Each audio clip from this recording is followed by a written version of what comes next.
Being a difference maker, Clark, in this.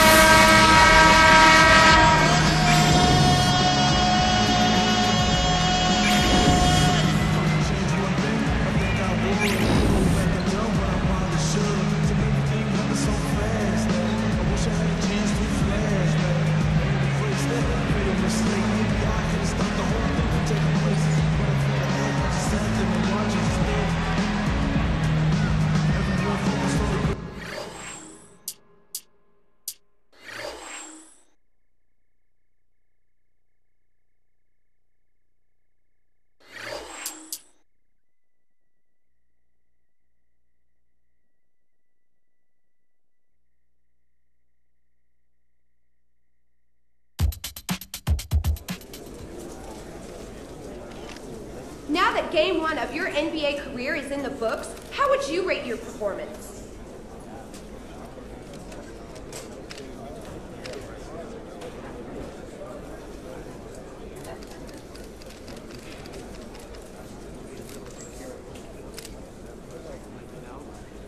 Well, I obviously didn't play too many minutes out there, but I felt like I was doing the right things during the time that I was on the court.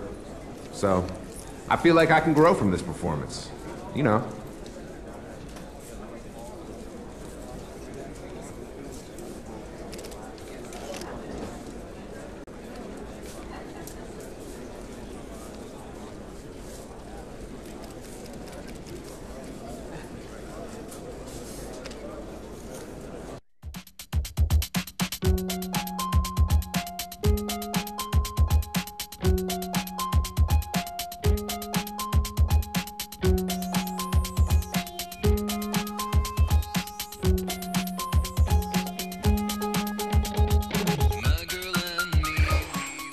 You'll quickly find out in the press conferences that the reporters are constantly trying to get you to give them a soundbite, something that'll be newsworthy.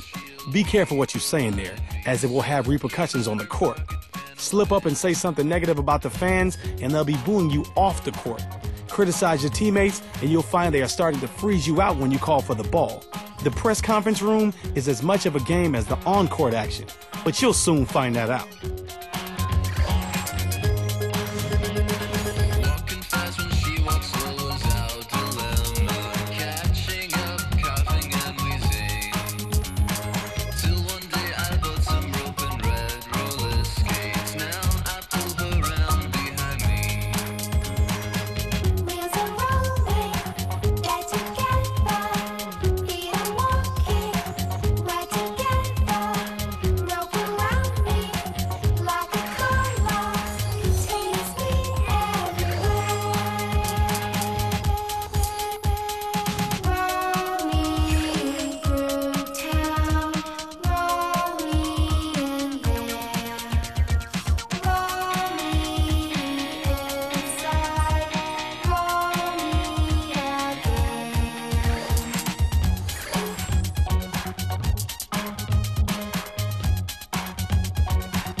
Welcome to Friday night coverage of the NBA. Kevin Harlan here, joined by the rest of our 2K Sports broadcast team, the big man Clark Kellogg and the great Doris Burke. The Nuggets will kick off their road trip right here.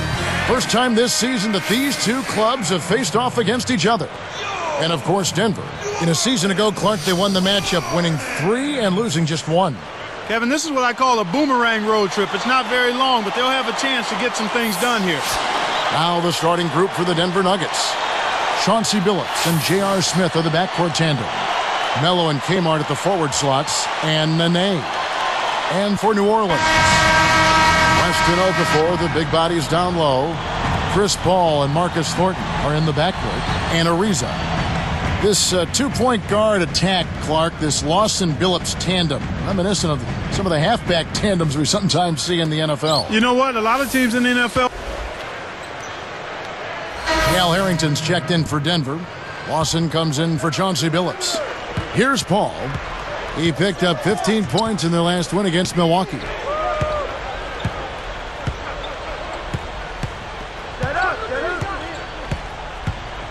Lawson defending.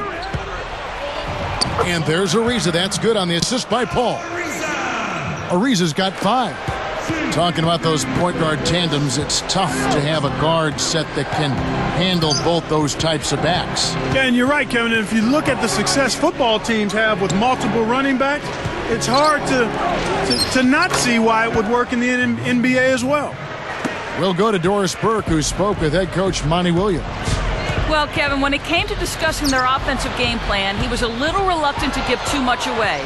But he did tell me that they've got a little something up their sleeve today, which you need when you're facing this caliber of defense. We'll see how successful they can be on the offensive end, guys. Thanks, Doris. Sounds like there's some things in that defense they want to take advantage of. I think it's all about making sure you get the most out of your 24 seconds every time down the court. The Hornets trail by 5. Ty Lawson slipped to 18 in last year's draft due to concerns about his size and his often sprained ankles. But what a steal for Denver. Boy, you're exactly right there, Kevin. I mean, after his dominant play in leading Carolina to a championship, it's hard to believe that he fell through the cracks, but he's proven to be a terrific point guard prospect. It's stolen by Lawson. It's vertical, and J.R. Smith with the slam. Boy, when you run the fast break correctly, it's a thing of beauty. That was definitely worth a second look with our great Sprite Slam Cam. Lawson against Paul. Lawson defending. Okafor against Harrington. Outside, Green. Ariza takes a 3. That's good. Ariza's got 8 points. The defense made the mistake of playing off him, and he drained it from deep. Here's Lawson. Still looking to get on the scoreboard. He dishes it. Anthony backing him down. Over Ariza. Kept alive. Goes up. And finished off by Martin. That's why he's got the reputation as one of the NBA's great rebounders. Because of putbacks like that. Well, that's what we've become accustomed to when he gets in position under the glass like that. Back to Okafor. Here's Jordan. Another one falls for New Orleans. You know, there aren't many players who won't finish that close to the hoop. Now Lawson. Defended by Paul. Harrington up top with the fadeaway. No good. And New Orleans will take it the other way. They put up a nice win against the Bucks the last time out. You know, Kevin, I think it sort of came down to the fact they did not have to deal with a lot of pressure from the defense they were facing. Had they been up against a good defense, it could have easily been a different story. You don't have to worry about him leading the team in scoring, but he will find ways to get involved on the offense.